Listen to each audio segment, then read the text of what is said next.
Сәкен Сейфуллин атындағы орта мектебінің 7-ші сынып оқушысы Әзімхан Кәусар. Мұқағали Мақатай, бүгін менің туған күнім. Бүгін менің туған күнім, ойбай-ай. Мына адамдар неге жатыр тойламай?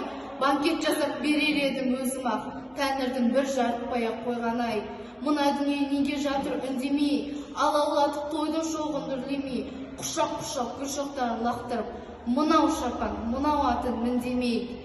Мына жұртқа жақпады ма әлденем, бекер өмір сүргенмін бе әлдемен. Халқым, сенің қасиетіңді білем деп, босқа өмірім өтті мекен әуремен.